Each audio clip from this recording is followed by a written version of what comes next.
Hi, friends.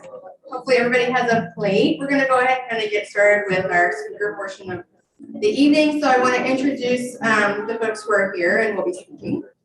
So we have Father Jim Cooper, who will be speaking first. Chris Dell is going to share a little bit about his experience growing up here with Godly Play. We have Kathy Harper and Melinda Harris, who were instrumental in starting Godly Play here and bringing it to Wolfson, as well as Nancy Grogan, who has been for a long time. What was your title at Wolfson? Religious educator. Religious educator. She's the Godly Play person at Wolfson. And also a Christ Church member. So thank you all for being here. Also, I want to introduce, you'll see him in a little bit, Scott Brooks Cope. Thank you very much. He was the chaplain at the time. He's the director of pastoral care at Wolfson. So Scott's been gracious enough to join us via Zoom. So you'll see his face a little bit too. But with that, Jim, I'd love to hear anything you want to share about that memory. So a rare retirement, we go months without doing anything, and then I have two things to do. So Godly Play is just a spectacular program. Jerome Barrymore was the institutor of it, I guess is the right way to say it. But the person who put it in place throughout the United States is this woman right here. Not only Christ Church, but around the world. I've been in England, and this fellow, of course, grew up. This is a graduate of Godly Play, and I did Godly Play in a different way with him, teasing him with a nickname, Calvin. Anybody know the cartoon Calvin and Hobbes? Yes. Exactly, for my cartoon, like Calvin. He doesn't like that, but anyway. Another person who member of the church, who took the program to the hospital, Joan Farrell, and she died a couple years ago. But that had a wonderful significance.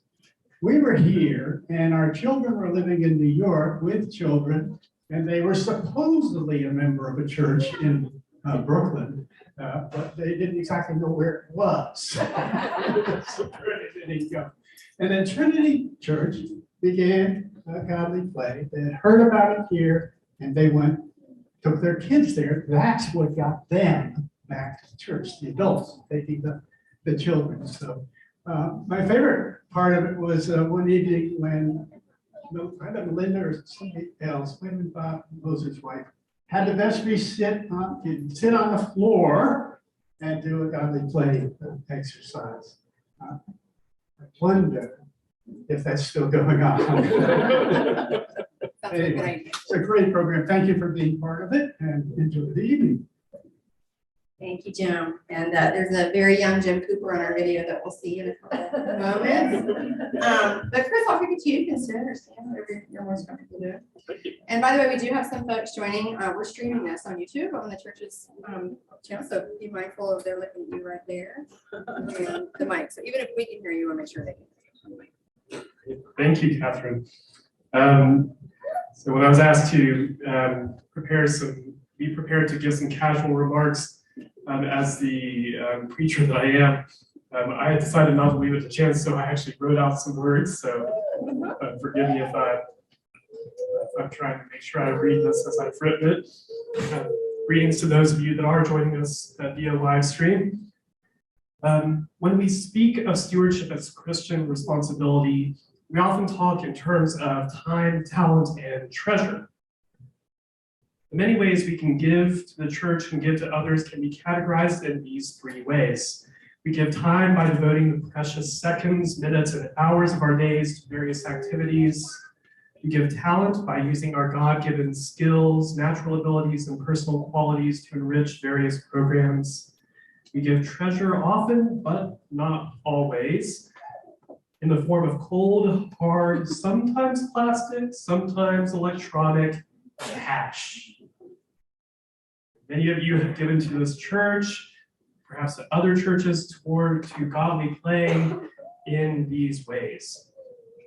And as I sat down to reflect on my experience growing up with Godly Play in the Sunday school classes here at Christ Church, I tried to find a memory of a specific story, a specific lesson that especially moved me or inspired me. And it was really difficult to choose one, even though I could still feel the outlines of those little wooden figures. Just the texture of felt to this day has this comforting effect on me. But the one thing that really stood out to me as I reflected were the parables. Wrapped up inside pretty shiny, alluring boxes like this one on this table, like a precious treasure. Through godly play, the stories of the Bible are offered to us, as they always are, as treasure. Gifts from God to us. Treasure is meant to be admired as a source of joy and excitement, and to be invested and nurtured so that the value of our treasure grows. Furthermore, what godly play helped me to experience was the living nature of this treasure, that these are not just artifacts or ancient words from ancient books. These are stories that invite us to explore and find ourselves in God's presence. They are treasures that listen when we speak and are always ready to have a conversation with us. Now, as a teacher of middle school Bible classes and an occasional high school theology class, I spend a lot of time instructing my students about the human authors of our sacred texts, lecturing about the context that helps us understand the Bible, helping students to peel back the layers of pretext and filters and assumptions that we make about this special book. And as necessary as these things might be for deepening our understanding and appreciation of Holy Scripture, where I see students come most fully alive is when I provide space for them to explore the stories in our Bible and wonder about them.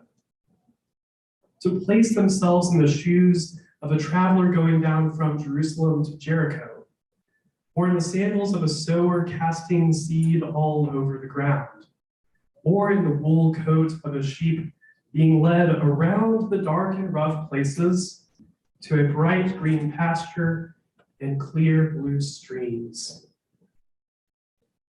You all are here because you also have found Holy Scripture to be a treasure that yearns to be both invested and shared. And you have contributed your time, talent, and treasure to making this possible for many, many of our children. They might not all end up wearing one of these collars, but I can tell you that as Luke's gospel says, there is much rejoicing in heaven over the many sheep who have been found and found themselves in Holy Scripture, thanks to godly play and thanks to you.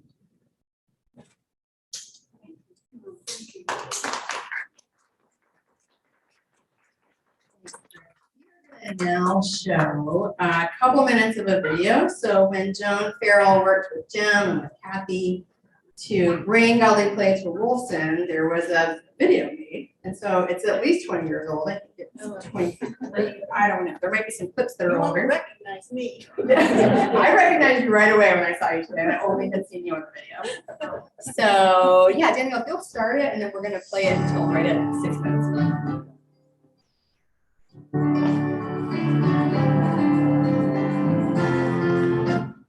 Let me get off. It's very 90s. Yes, love it.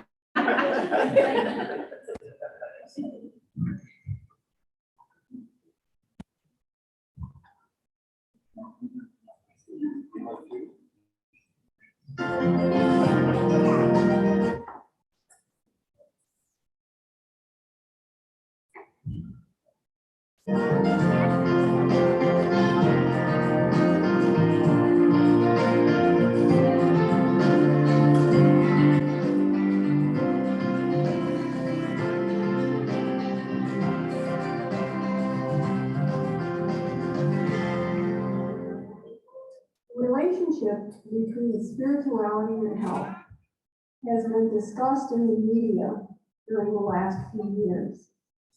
And most recently, physicians and nurses have had their consciousness raised about this subject and how it relates to medical practice. However, there is very little experimental research documented that confirms the relationship between spiritual interventions and health and disease. Some studies have focused on sick adults, but very few have been published in situations with sick children. Although we intuitively feel that children increase their spirituality while they are ill, there really is very little evidence to support that idea. A pilot research study was undertaken to investigate the physical, emotional, and spiritual responses of chronically ill hospitalized children to a spiritual intervention called Godly Play. This video production will show you the Godly Play intervention and discuss the results of the study.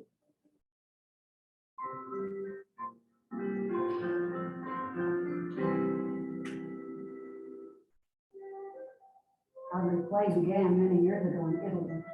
Sophia Cavalletti was a friend of Maria Montessori. And so Sophia used the Montessori approach. And for over 30 years, field tested stories and approaches to see what worked best with children of different ages. Jerome Berryman began Godly Play in the United States. And he made many trips to Italy and worked with Sophia Cavalletti over those years to develop the program. It doesn't tell children answers. The teacher enters the story with the children. This isn't about a teacher in a room being an expert. This is about children being introduced to God. My name is Kathy Harper, and it truly is a privilege to tell you about a very unique and blessed way to tell God's story to children. It's called Godly Play. I first heard about Godly Play when I joined Christ Episcopal Church in Ponte Vedra, Florida, and joined the Christian formation that was there, and I taught in the 3rd grade. I did not tell the children anything. I didn't talk at them. I talked with them, and I wondered with them. It was just a wonderful, beautiful worship experience. I wonder, who is the neighbor in this story? I wonder if there was a part that was most important to you. I wonder where you are in this story.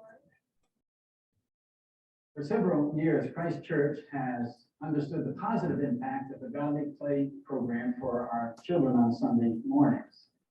We became aware that perhaps the same program would have a positive effect upon children in the hospital setting. It was our desire to look for a hospital where this might take place, and the pastoral care team and chaplains at Wolfson's Children's Hospital responded positively, and we initiated a program with volunteer teachers from Christ Church who came into the hospital rooms and chapel to tell Godly Play stories. I met Kathy Harper 3 years ago here on our pediatric oncology unit. At the time, she was a volunteer with our pediatric auxiliary. She loved to come and do artwork with children and help them express themselves. It came to me with an idea for a program called Godly Play. He said this program was a way to help children integrate their faith and their spirituality into their lives. It was a program they used at her church. So she sat down on the floor with us, the 3 of us, pediatric chaplains, and began to unfold for us the Godly Play program. We were mesmerized by this program. Kathy had a gentle, non-intrusive way of telling the stories of Scripture and of God, and then inviting children to wonder about those stories, to wonder about what they mean for their life, to wonder how those stories can help them cope with their illness or their disability. We felt the program fit right in with our philosophy of pastoral care.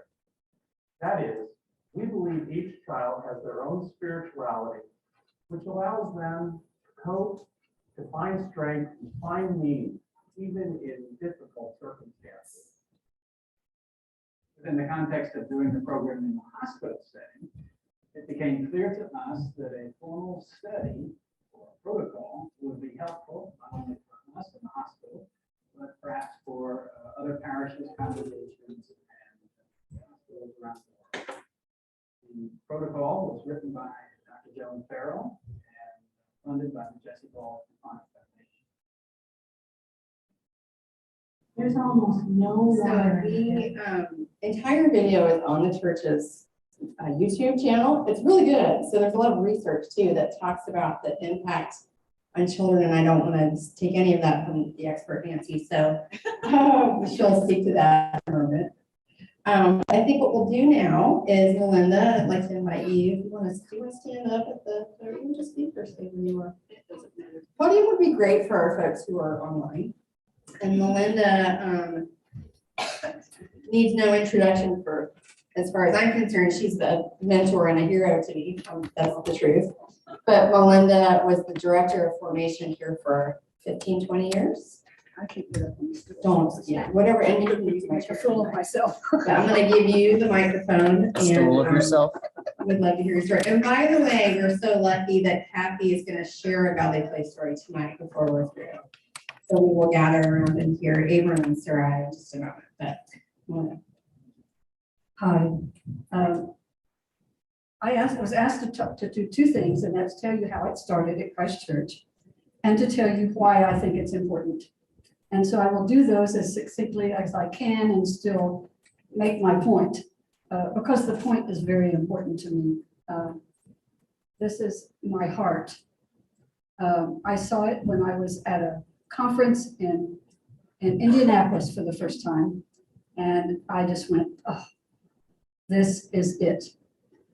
So let me tell you about, this is called a parable of three teachers. And I didn't bring it to read, you'll be happy, because I can summarize it quickly. But this is a parable of three teachers that was circulating widely among Christian educators back in the dark ages. So, and it was this. There was a teacher, and she was told to take her children into a very pretty garden. And so the teacher said, okay, children, we're going to go into a very special garden, and I want you to be quiet. I want no words spoken, and I want you to go in and sit down and don't touch anything. And the children were so scared that they didn't even see God when he walked by. The second teacher was told to take the children into the garden. And the second teacher said, okay, we're going to have lots of fun. I'm going to give you some word searches, and I'm going to give you flowers, and I want you to draw flowers, and I want you to go around and touch everything, okay? And the children were so busy that God walked by, and they didn't even see God. And the third teacher said, okay, children, I have somebody very important for you to meet in this beautiful garden. And I want you to just relax. You're going to love it in there. And the children went in, and God sat down with them, and they talked. And I would ask you which kind of teacher you would like to have. Right? And so I knew the story because everybody thought they taught it to us all the time. And I saw Godly Play, and I thought, this is it. I want a program for children that introduces them to God and to Jesus so that they get to know God and they get to know Jesus and they get to know Abraham and they get to know Noah. They get to know these people and they're involved in the story. That's how it started. So I came home and I had a meeting with the Christian Ed Committee, and I sat them down on the floor and told them a story, and they said, sure, go. And I went to the staff and I told Jim about it, and Joan Bryan, my boss, and some of the others, and they said, sure, whatever. And I hadn't mentioned money, you understand. And then I went to meet with the teachers, and I said, would you come in with me? Please, I want to show you a new program. And I told a couple of stories, and I said, here's my plan. I'd like to start with one story this year, and then we can expand from there. And there were parents of children of all ages, and they said, no, no, no. You're not going to just start with kindergarten. My daughter is a third grader, and I want her to get it. And this one is, And so I said, well, here's the problem. I've already done the budget for this year and there's no money to start it in all the classes unless we decide to make the materials. So we started brainstorming and somebody was going to make a desert box and somebody was going to do this and we were going to do it with cardboard and, you know, as much as we could. And one of the people at the table at this meeting was Carol Watson, and her husband Keith Watson was a mortgage broker. I don't know if that sign is, I think it's a different place now. The other Watson brother is Watson Realty, and the two of them lived in Ponte Vedra for years. So Carol went home and she said, honey, I don't want to spend the rest of the summer making all of these materials. So I got a call the next morning and he said, Melinda, how much do you need? Is that ever Christ Church? That is Christ Church.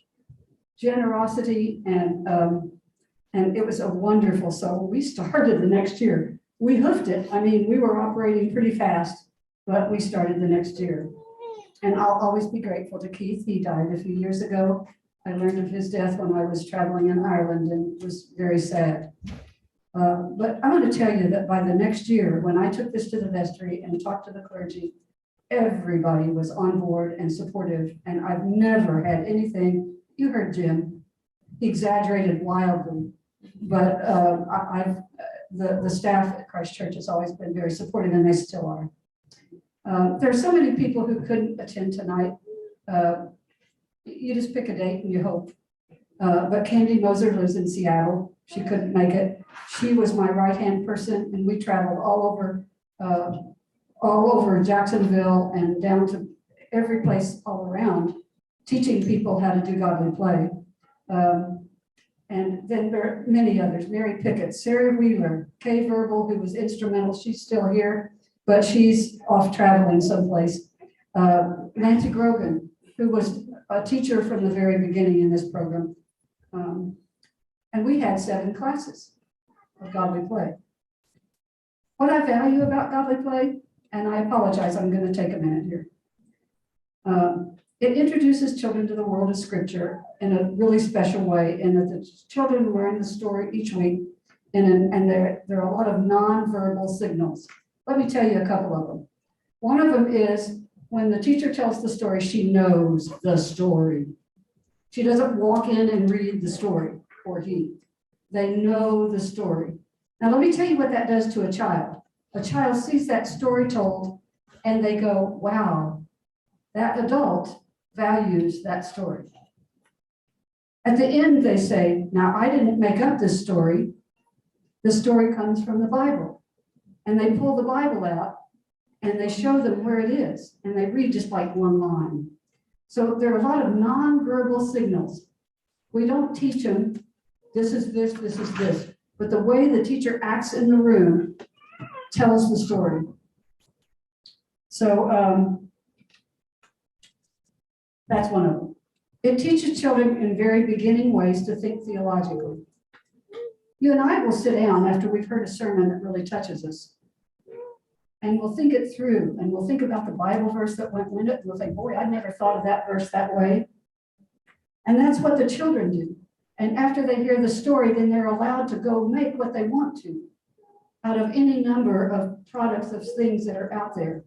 Instead of saying, okay, now everybody today, we're going to make a popsicle stick boat and Jesus is going to get in it, right? Instead, the children talk. Maybe what caught that child, you couldn't believe what's in that little mind and what caught the attention of that child. And so we don't tell them what they have to make. We let them. One 3-year-old teacher said to me once, I did this, Melinda, because you wanted me to. I really thought I was a lot too active to do this kind of a thing. But I'm going to tell you that 3 weeks ago, a 3-year-old went over to the story of baptism and stood there and moved the pieces around and told the story of baptism. And while she was telling me this, she started to cry. I didn't do this for me, but for you, she said. I did this for me and for these children. So it's multi-sensory. They're touching things, they are hearing things, they are seeing things, and they're acting things out. It gets all of the senses involved, which makes for wonderful education. I don't care what your curriculum is. Okay, and children are on equal footing with the teachers. You just heard that. Teachers aren't telling them anything.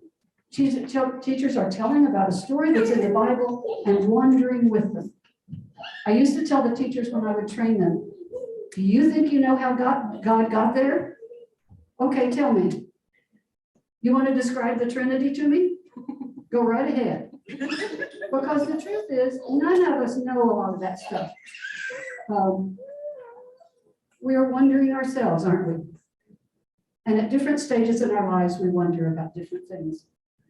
The program teaches children to center themselves. They're said to get ready.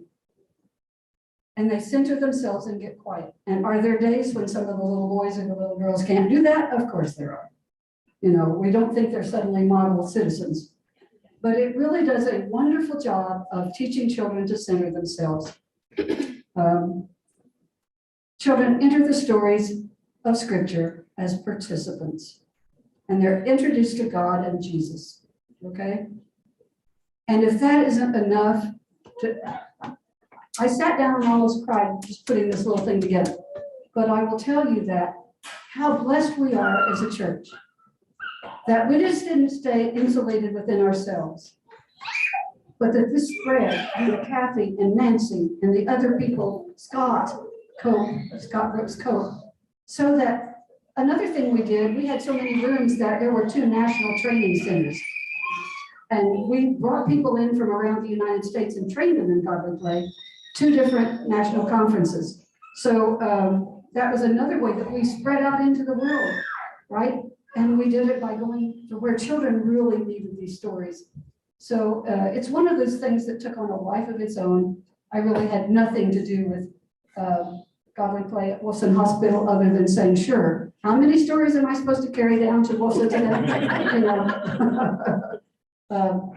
Thank you very much, and thank you. These people at this table are magic, and I'm so glad that I got to tell you that.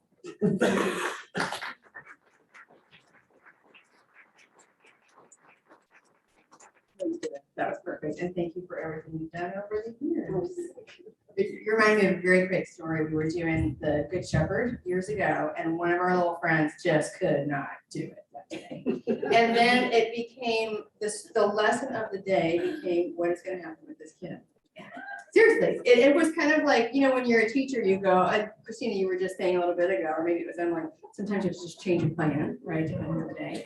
But it was the Good Shepherd, and here's the one who was lost, and he couldn't get ready. What were we going to do? Put him in timeout? Is that right? Is that the story of Jesus who goes after the one, right?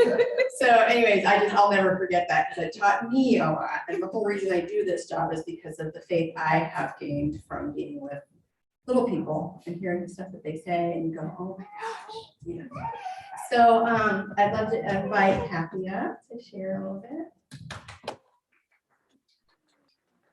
And I have to say how perfect to have 2 little friends running around as we're doing this. I know. It's perfect. It's just right. That's the kind of church we are. It's so good to be here. So blessed. Once in 1997, God spoke to Kathy and her husband Doug and said, "Move from your home in Massachusetts. I will give you a new home. Go to Jacksonville, Florida. You will live in Ponte Vedra Beach. It's all right to go. I will be with you and I will bless you." Well, God certainly did. We were blessed with Christ Church, Wolfson Children's Hospital, and so many friends and colleagues and the children, most of all.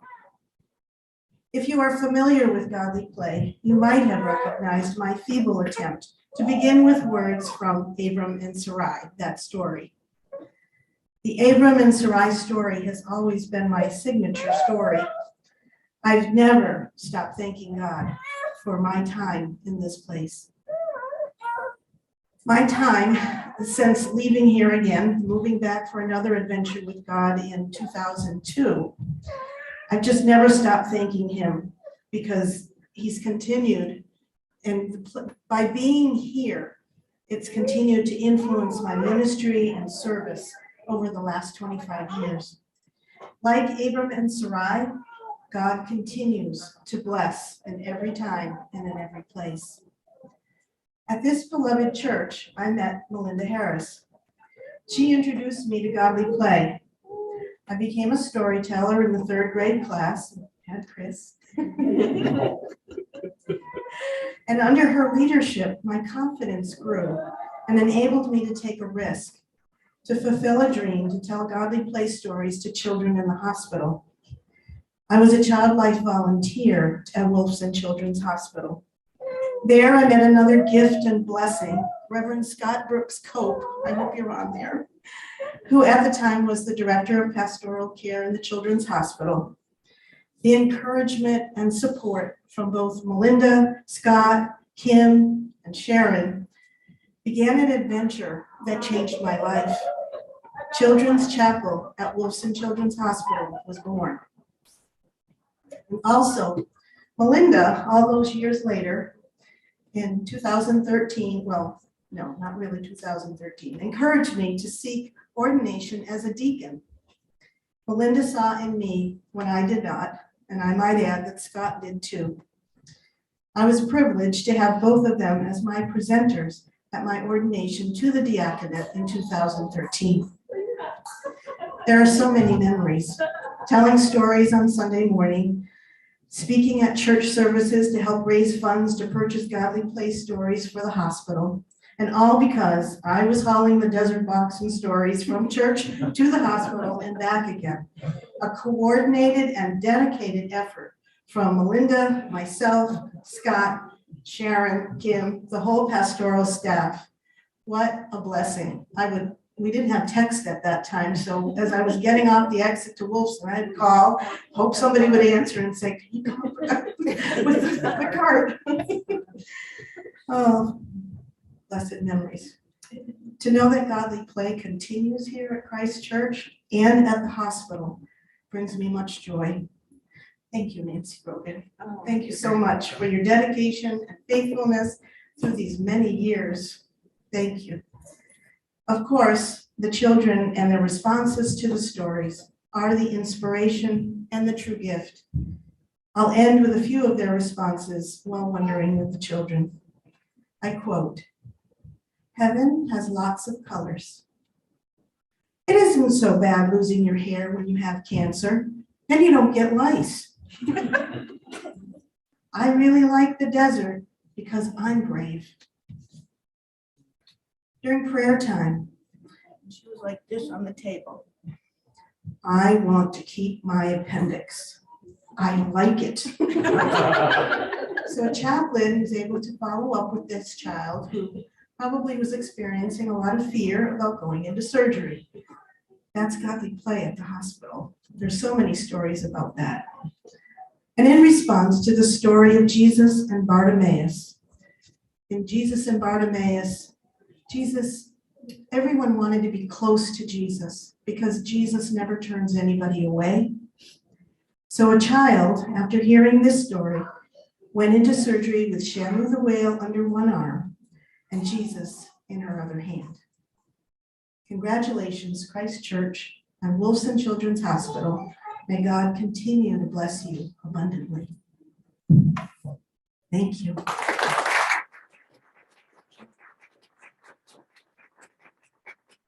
Is Daniel in here? Yeah, it's right there. Hey, could we get Scott up on the screen, on the Zoom? Yeah. And Nancy, I invite you to come on up if you want, unless you want Scott to say a few words first. It's up to you. You can, Yeah? I don't care. Okay, so we've got Scott on the Zoom. So Yeah, hopefully we mine- can see yeah, him in a no, pull moment. him up.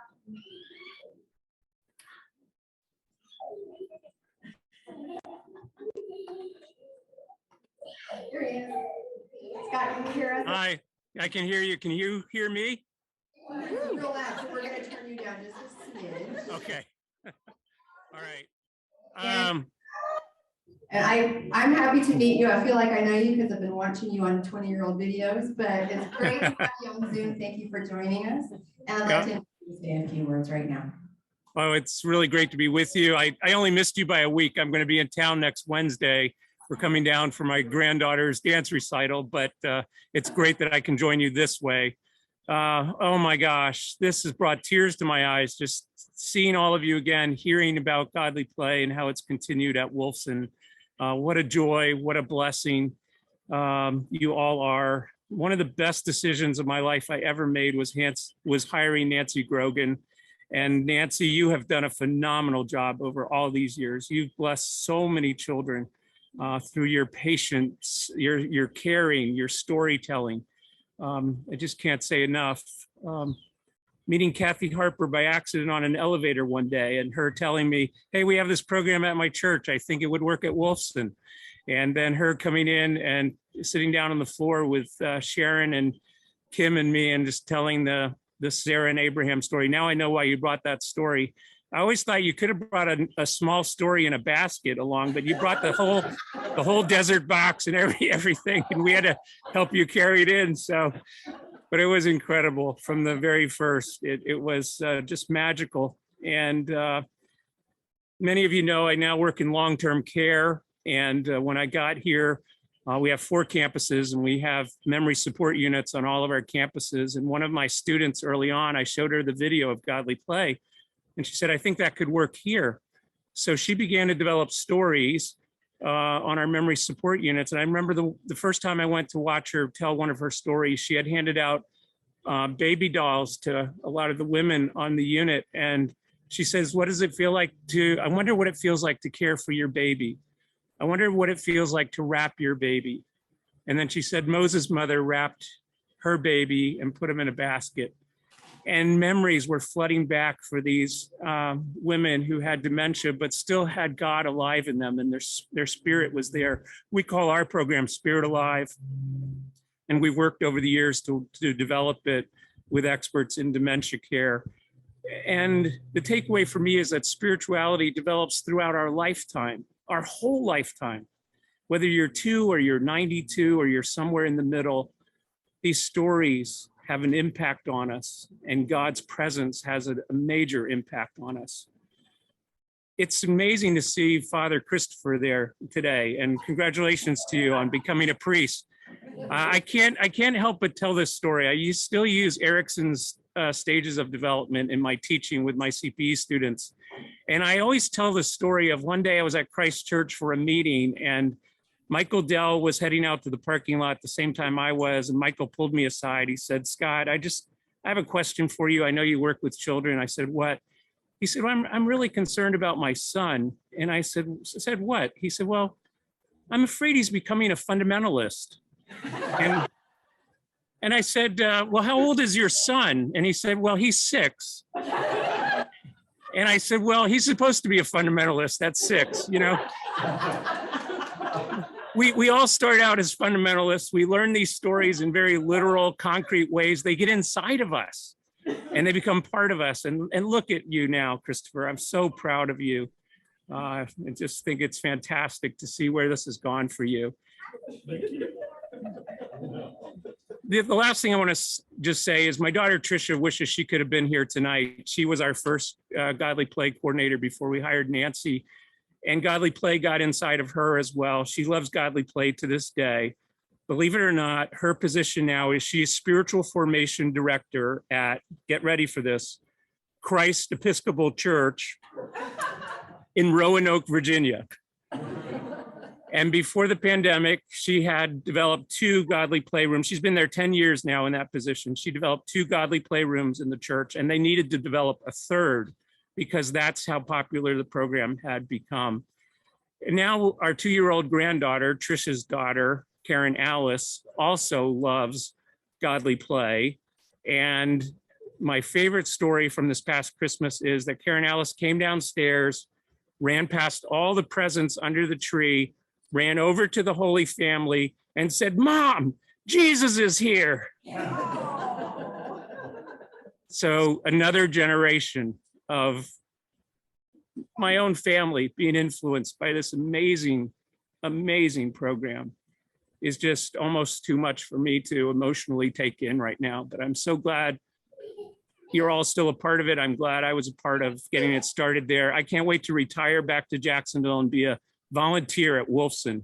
There's two things I want to do. I want to rock the babies in the NICU. I think that's the best job on campus. And I want to tell some godly play stories. So we'll see you in less than a couple years.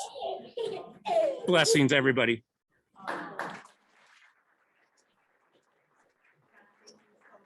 And if you have extra volunteer time, we'll take you at Christ Church. Right?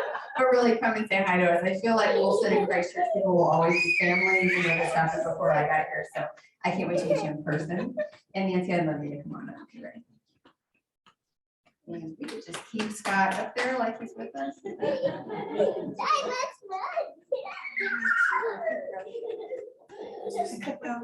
First of all, I love the children running around. That's what it's all about. So thankful that you are all here tonight to celebrate with us. And I'm going to talk about what godly play is in the hospital setting, in a clinical setting. And I've got stories to share, so it's going to be good.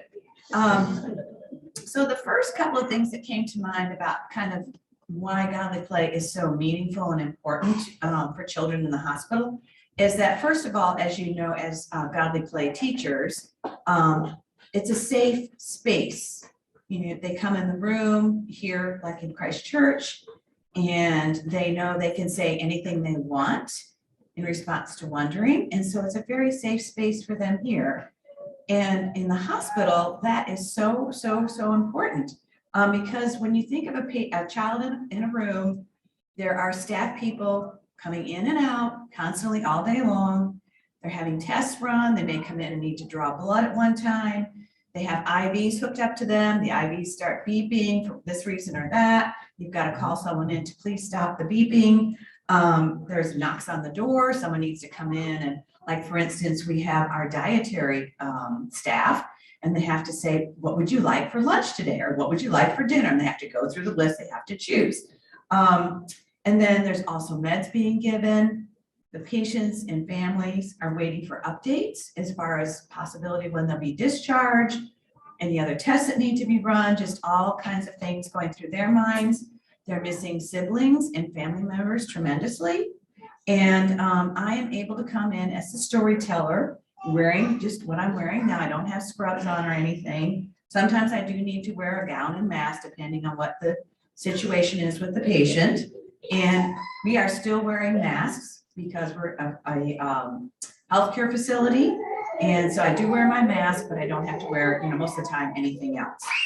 So, and that's knowing that I'm here to just spend time with them, have fun with them. It just kind of sets a tone, and the patient feels more relaxed and the family as well. The next thing that's really important is the time I'm able to spend with them, just due to the position I have, and I don't have a lot of other like responsibilities that would take me away from a patient or anything. So I'm able to spend a lot of time, whereas most staff members, they cannot have that pleasure, that blessing of spending time with a patient, which I know a lot of them would love to, because they have other patients to take care of. They have their schedules that they need to keep up with. And so I believe that the time I'm able to spend with them and share a story with them is very significant and contributes to their healing process and emotional well-being while they're in the hospital, and also when they go home. I think it obviously flows over, as we know, it flows over in a classroom setting. They're able to go home and share their stories, whatever they did in the classroom that Sunday, and what story they heard. They can share it with mom and dad, and maybe older siblings that are not, have never heard godly play. So that is really, really two of the things that I think are so valuable and important. And then I'm going to go on and share about 3 generally called for measures advanced by the practice of godly play at our hospital. Number 1, godly play recognizes and honors the pediatric patient's individuality and approaches all the children, whether they are hospitalized for only a minor surgery or for complications stemming from a chronic condition, as children no less or more normal than any other child. The second thing is godly play creates lasting relationships and long-term relationships between the child and the storyteller. And that takes place especially when we have patients, as we call them, our frequent flyers, come in Some of them come in monthly, some of them come in 3 to 5 times a year, and they're there for 2 weeks at a time or longer. So it provides that opportunity to really go in and spend time with them again and again over their stay. And so that's been something that I believe is so, so important. And I'm thinking of some patients that I have known from a very young age, when they were maybe this tall, until they became 18 and switched over to the adult hospital. And so those relationships were very meaningful to them. In fact, I think one of the patients Sharon reached out to, and he responded with, I don't know how I could have made it through my hospital stays without having godly play and spending time with you. So it just is very, very important. There is one patient I'd like to talk about. Her name is Samantha, and she had a life-limiting disease. She had cystic fibrosis. She was a frequent flyer and would be there for long periods of time for her treatment. And she came to love one story in particular. It was the Christmas or the Advent story, the 4 Sundays leading up to Christmas. And we would go in the chapel. We would be able to leave her room. I would take her in the children's chapel, and she loved that story. It unlocked her. And the most important piece, or the most important piece in what she liked the most, was being able to light those candles for each Sunday. That was her thing. It could be in the middle of summer, we do the Advent story. It could be spring, it could be Easter, we do the Advent story. I mean, that was what she wanted to do, and so that's what we did every time. I can just picture her, setting those candles in the little candle holders and being able to light those candles with help from me the first time to light the match. Obviously, we were very careful, and we did have permission that we could light candles in the chapel. Nowhere else in the hospital were candles allowed, but I did get special permission, which was beautiful. So that is the story of Samantha and the importance of being able to develop those special relationships. The practice of godly play also allows the storyteller to extend and receive hospitality, and thus fully incorporates the child into the context of hospitality, which is very important and meaningful to the patient and their family. Some of the families that I got to know well, they would, say, oh, would you like, they had some like snacks and cookies and things. Here, would you like something when I would come in, or a drink or anything? No, I'm fine. This is great. I'm here to, tell a story. And then also too, patients would create something that they would give to me as well. And so that was something that was like I was coming into their room to be with them, but they also wanted to give back in a way to say thank you for coming, in a very kind of more of a concrete way. So the other thing that I think is really important too is that when I go in a room, I introduce myself, say I'm with the spiritual care team, and then just kind of say, would you like to hear a story? And I really honor, their response of like, no, I don't want to do this. I'd rather do this. So it's their decision if they want to hear a story or not. I'm not walking in, and kind of refers to what Melinda said about, you're going to learn this today from me. This is what you're going to learn. You're going to learn Jesus, da, da, da, da, da. No, that was, obviously we know that's not what godly play is about. So I would honor that. And then obviously I would, if they wanted to, we would spend more time together. I would just visit, have some good conversation, get to know them a little bit. If they were really engaged in something else, I would just say thank you very much and leave. The other thing too is that you have to be very flexible in the hospital.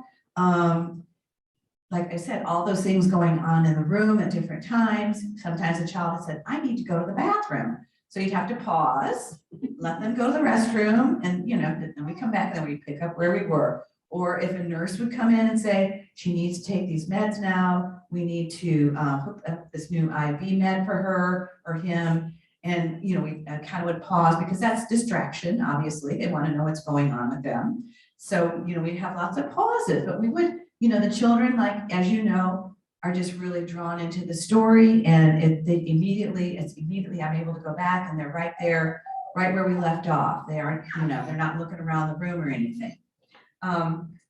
So the stories are told a lot of times on their bed. They are also told on, there's like a tray table, depending on the situation, and the story is told there very close to them, and I'm sitting on the bed as well.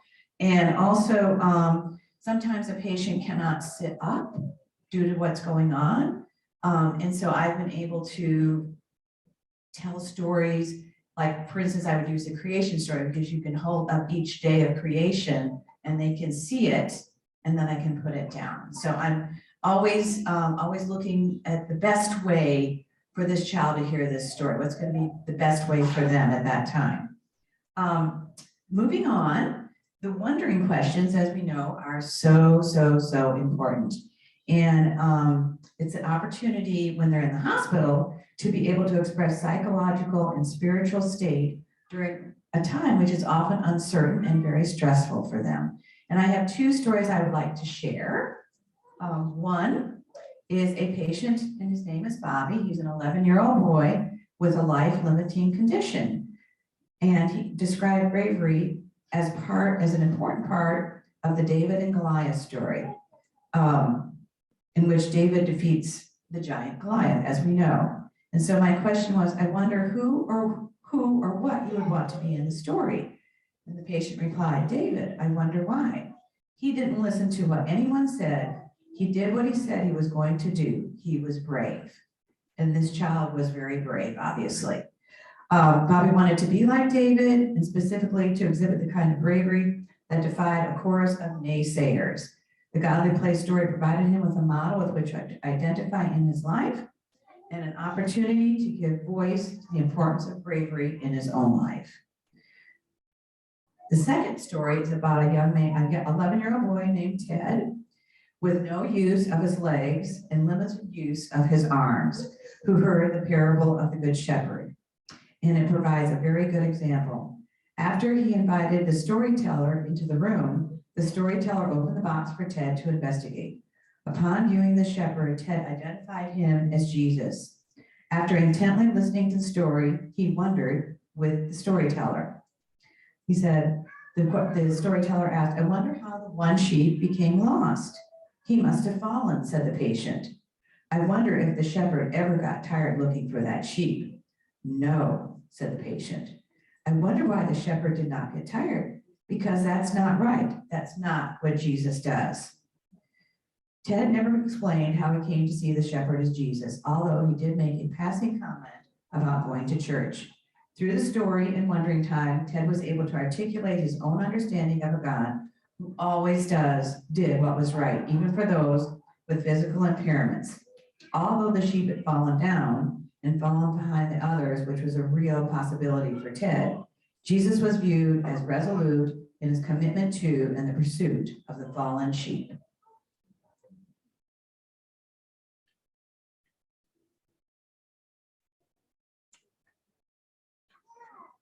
All right, I'm going to pause here for a moment. On that one table where Miss Sarah is sitting, I have placed a few of the stories that I take to the bedside, and the two stories that are made of paper, and they do have the felt pieces, were created during the height of the pandemic, because at that time we were being so cautious. I said, well, how can I still go into rooms and share the stories? And so there was someone in the state of Illinois who was a chaplain, and she had actually created the stories prior to the pandemic and was using them in the hospital where she worked. And so I got all the instructions from her, and Christ Church, with the wonderful help of Miss Catherine here. She is so awesome. I love her to death. I did like some of the groundwork for the stories, but then I brought all of the materials that were still needed cutting out and putting together, brought them here to the church, and Catherine reached out to families that she thought would be interested in putting these stories together that I could take back to the hospital and then share with the patient. And so those stories, I just thought it'd be interesting for you to see a couple of them. So what I was able to do was go in, share the story, and then the story just stayed with the patient and they could take it home with them, which they loved. They loved it. Oh, I get to take this home? This is great. And so then I would, sometimes I would encourage them, well, when you take it home, you might want to put it in a special place. I wonder if you'd like to share this with maybe your brothers and sisters or friends. And they go, yes, I want to do that. That sounds great. So it was a beautiful thing. I I still have some of those stories, I still use them sometimes, but because everything's gotten better with COVID and we're not quite as cautious, I'm using the bedside story, which is also there. It's the parable of the Good Shepherd, and it's in a smaller box because it can fit on the bed or on a table, small table. And the pieces, you'll see the shepherd and the sheep, they are made out of they're all like neutral colors. They are made out of a resin, a special resin that I can take back to where I have everything, and I can really wipe them down thoroughly with antiseptic wipes. So that, again, if I tell that story again, it's safe and I can take it into a room and tell it to another story. The felt pieces, I have a UV wand that I use to disinfect those before they go back out and are shared in another patient's room. So I thought that'd be interesting if you see those. I also have left there some special pictures from patients hearing stories in the chapel or in their room, and some responses as well. So please take a look at those before you leave, and thank you. I don't know, maybe some of you actually helped make those stories for us. Thank you so much. It really meant a lot. I'm just going to share another three more stories, and then I'll be quiet. So there is this, again, I'm thinking of this particular patient in particular that I grew very close to. I started working with him when he was very small, like 4 or 5, and up and through until he was 18. And he loved godly play. When he was very young, one of his favorite stories was the parable of the Good Shepherd. And he always wanted to have a good shepherd with him. So we were given, and I also purchased the figure of the Good Shepherd. And I had those that I could give out to patients when it was appropriate and they requested it. And this young boy named Ian always wanted the Good Shepherd with him. So he would have it in his room when he was there in the hospital. He would take it home, he would bring it back. So the story I want to tell about, a couple of stories about this patient is during a story time with Ian, he became very anxious. His mother, who had been staying with him in the hospital, had fallen and needed to go to the ER. And she was not returning to his room as planned, as soon as he thought he should be returning. So he was becoming anxious, like, where's mom? I'm really worried about her. And so I tried to, we talked a little bit and everything. And we prayed together, reminding him the Good Shepherd watches over us. And I had given Ian a figure of the Good Shepherd, as I just mentioned, during a previous visit, which he had lost. And so I said to him, I wonder, would you like another Good Shepherd? And he said, yes. So I left, went to the chapel where I keep the materials. The Good Shepherds are kept, and brought him one. And then when he had the Good Shepherd again, he said he felt better now that the Good Shepherd was with him. So that was very, very special. And then another story when he was a little bit older was that it was, again, the Good Shepherd. And he really, really, really loved family. He loved his family. They were very supportive. His mother, when he was young, was always able to stay there the whole time. They actually lived in Georgia, but they came to Wolfson's for his disease and treatment. And so she was always there with him, and very, very, very big support. So I told him the Good Shepherd again. And as I told the story, because he knew the story so well, he moved the story pieces appropriately. When he moved the sheep to the grass, the water, and the dark, scary places, he held them all together. And so I asked him when the story was over, I wonder why you held the sheep all together. His response was, because they are a family. I wonder, is family important to you? Yes, because a family takes care of one another. I wonder, what is the most important part of the story? When the sheep who were not lost, worried about the lost sheep. They cared about the one who was lost. That's important. They are a family.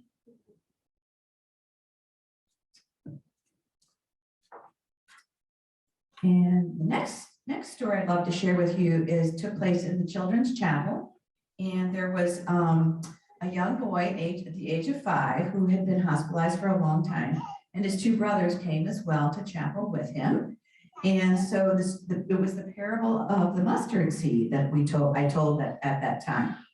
And so after the parable had been told and the wondering began, one of the questions I asked was, I wonder if the person will plant any more seeds. And all three of the boys said yes. And then Justin and Joseph, Justin is the patient and Joseph is his brother, touched the seeds in the person's hand and continued talking about the seeds. Then Joseph said, I think he's going to plant a ketchup seed. Which I thought, I just had to show you. Oh, it was so cute. The patient, Justin, sat there for a while longer and was working or playing with the story pieces. He had been in the hospital for 6 weeks due to an injury and did not know when he was going to be going home. So he was working with 2 birds in 4 nests. He placed each bird between 2 nests and then said, they are safe, warm, and cozy. Justin kept working with the birds in the nest for a while and then said, they're sick. I asked, what's wrong? Justin replied, they're hurted and they're never going to get better. I asked, they're never going to get better? Justin said, no. I asked, who's going to take care of them? Justin, their mommies. Justin continued to work with the birds in the nest for a while longer. And then he went over to the table and did art response. But I think you can kind of understand the response, the meaning that this story was for him in the place he was at that time. So that was very, very interesting and meaningful. I'm going to end with a kind of a fun response to the Good Shepherd. This is a young lady, her name was Gabriella, and she was in the hospital in and out with treatment for her, what was going on with her. And so she loved the parable of the Good Shepherd as well. And after several wondering questions, I asked, what would you like to ask the Good Shepherd? Gabriella replied, why are you so obsessed with sheep?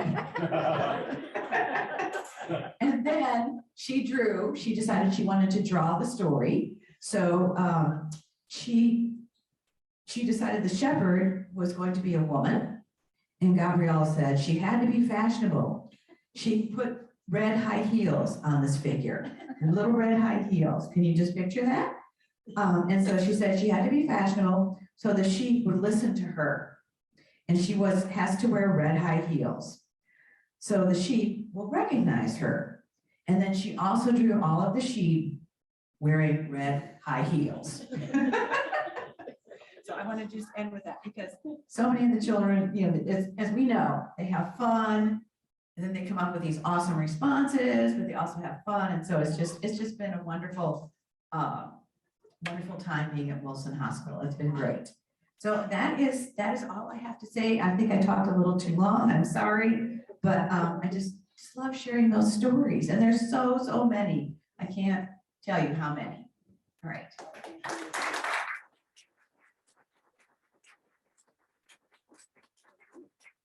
He is getting ready to retire or officially retired? Officially. And I know Wolfson's so grateful for her many years of ministry there. And it occurs to me, Nancy, that you are like the Good Shepherd going into those dark and scary places.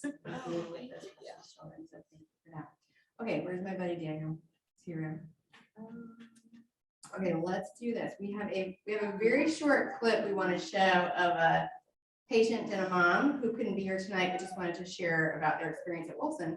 But I need Daniel's help with that. So what we'll do in the meantime, Kathy, if you're ready, we are going to tell the story. So there he is. Daniel, will you cue up that video for me real quick? It gives you two extra minutes. And then when we do, godly play right now.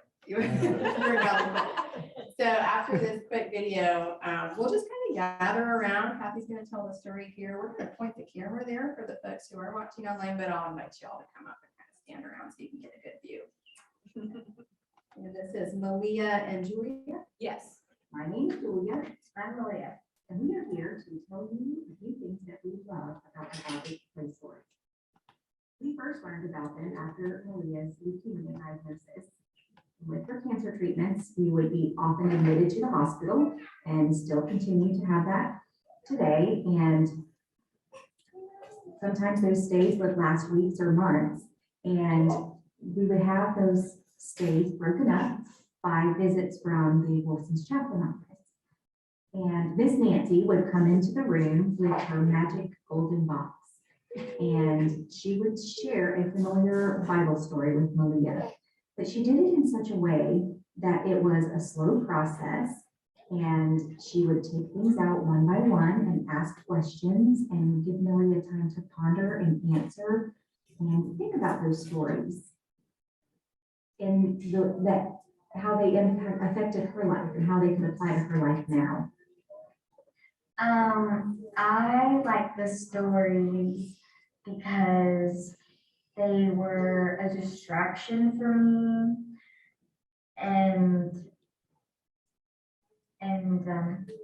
I could tell the stories to my brothers when I got home, and sometimes I would make like a little sample for my brothers. Yes, so not only did she receive the stories in the hospital, but then she would perpetuate that by taking it home and sharing the little sample versions that she would make out of whatever was available to her in the hospital. So even though we couldn't go and worship with our friends and family, we were able to feel comfort and find joy in sharing of those stories. So to all of you who may have donated for supplies or provided some labor to help cut out materials, we are so incredibly blessed by that, and it gave us comfort at a very difficult time in our life, and we are happy to be able to return and make those for others and donate those God-based play stories so that other children can hear them too. So thank you so much and have a good evening. God bless. Thank you, and I.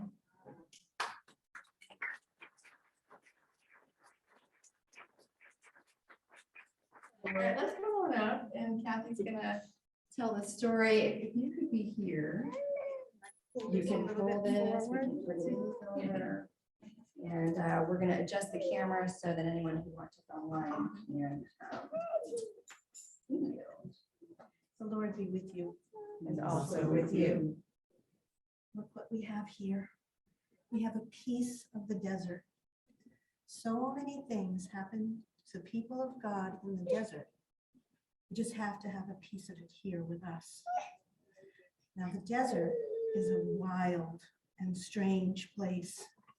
At night, it's freezing cold. And during the day, it's burning hot. And look, there's almost no water in the desert. The desert's always changing, and when the wind blows, as it blows, it molds and it shapes. So the desert is never the same. You'd have to be awfully brave to go into the desert. Now once, Abram and Sarai, they lived in the beautiful city of Haran. God loved them very much and talked to them and said, "Move from your home. I will give you a new home and a new land. It's all right to go. I will be with you and I will bless you." Well, Abram and Sarai looked out into the desert, and it would be sad to leave friends and family. And would they be safe in this desert? Well, Abram and Sarai decided to go. They decided to trust the one true God to show them the way.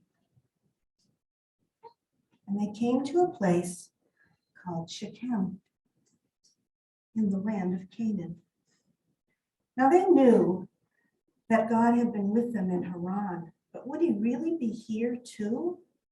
And then God spoke and said, look at all this land. I will give this land to your children.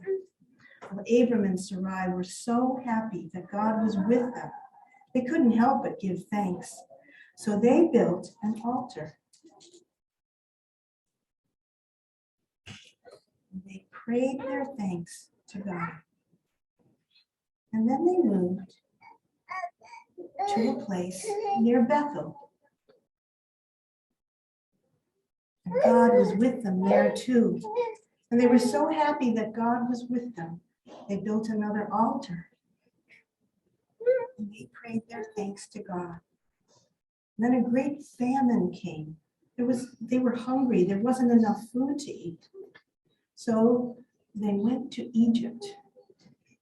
Now on the way, Abram was scared. He was afraid of the Egyptian people. He forgot that God promised to be with them. So when they got to Egypt, God kept them safe, and they were able to find food and cattle, and they were able to move back into the land that God had promised them. They came to a place called Hebron. Let's use this one.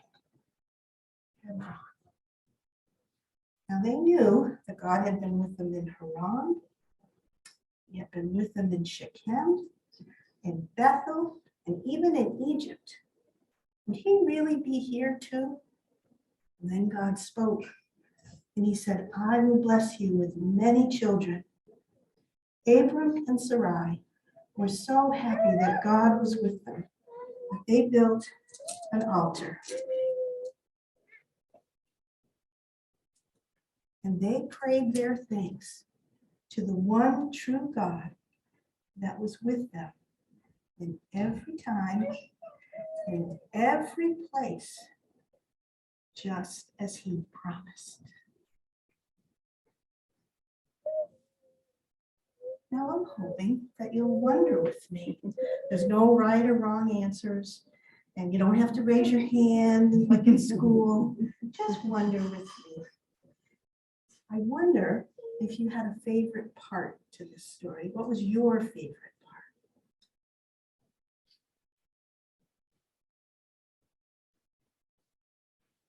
My favorite part was when they built the altars and said and prayed thank you to God. That was a wonderful part of the story. My favorite part is when you can trace the path and know that God was with them at every time. Nice. Scott says they went even though they were afraid. Yes. I think everybody's afraid sometimes. I wonder what part was most important to you.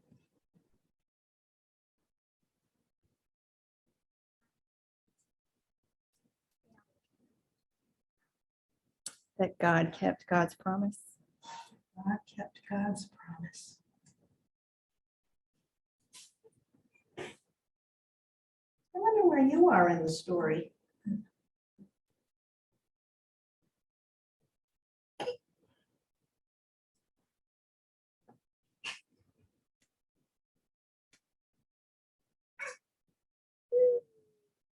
Maybe still trying to get up the courage to leave in the first place.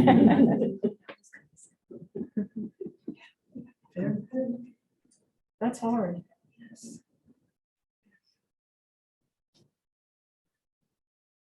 I wonder if God has been with you when you go from place to place.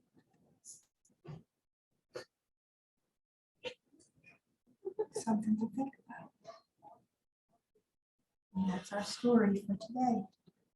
We have Haran that they traveled to, Shechem, Bethel, and Hebron.